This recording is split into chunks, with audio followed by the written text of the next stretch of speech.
Gadskārtējā lauksaimniecības izstādē, kas notika Viļānos 10. jūlijā, plašu publikas ievērību guva šķirnes zirgu demonstrējumi. Izstādē tika izstādīti 13 zirgi un 2 kumeļi. Pamatā tas kā priekšskatītājiem un apmeklētājiem, lai redzētu visu to zirgu bagātību un dažādību. Gan Latvijas braucamās šķirnes eksemplāri, gan vaislas, gan ērzeļi, gan ķēves, genofonda saglabājamās. Tāpat latgales, jeb amerikāņu rikšotāji, kurus tagad kultivēt sāka diezgan aktīvi, gan Latgalē, gan arī Latvijā Pierīgā tā skaitā.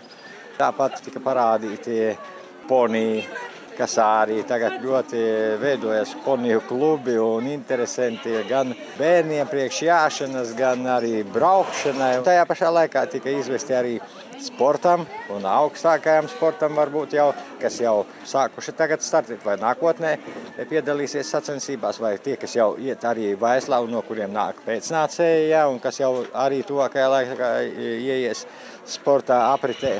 To varēja novērtēt un apskatīt un skatītājiem arī salīdzināt pēc savas patikas un interesēm, iespējām, vajadzībām, vai bērniem, vai pašiem, vai braukt, vai jāt, vai braukt uz ātrumu, vai vēl kaut kādā veidā. Ko nozīmē saglabājamais genofons? Saglabājamais genofons tas ir tie vēsturiski veidojušies Latvijas braucamie zirgi, zirgu šķirne, kas arī pamatā pēc savu īpatņu skaita ir samazinājusies līdz kritiskajam. Ja? Bet Eiropai gan arī mums pašiem ir ļoti interesanti viņu saglabāt, dzīvnieku dažādību, ģenētisko dažādību. Un tādēļ mēs esam tajā Eiropas programmā, kur saglabāt Latvijas agrāko pamattipu Latvijas braucamo. Ja? Un sporta zirgi?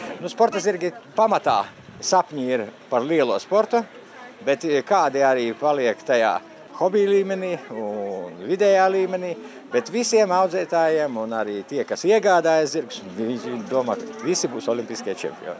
Bet potenciāls taču ir? Noteikti. Latvijas zirgi ir piedalījušies olimpiskajās spēlēs zem citu valstu karogiem, un tas ir tikai priecē.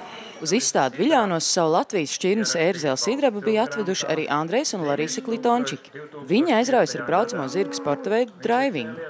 Cenšamies, trenējamies, mēģinam draivingu braukt. Mēģinam, braucam pamazām. 31. būs Tilžā. Jā, sacensībās pajūgu braukšanā draivingā. Tad laipni lūgti. Ļoti labi. Sidrabs arī piedalās? Jā, noteikti. Uzvarēs? Kurš gan karēvis negrib būt ģenerālis? Andrejs kādreiz nodarbojas ar rikšotājiem, bet es kādreiz nodarbojos ar latviešu šķirnes.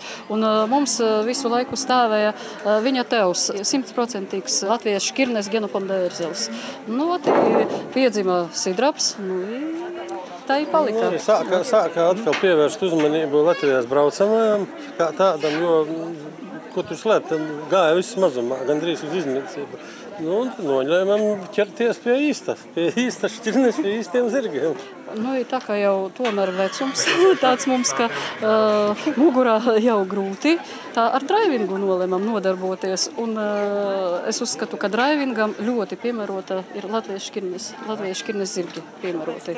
Spēcīgi, lieli, spēcīgi un diezgan enerģiski un paklausīgi. Labāks rezultātus, jo viņš būs vaislas dzīvnieku atražotājs.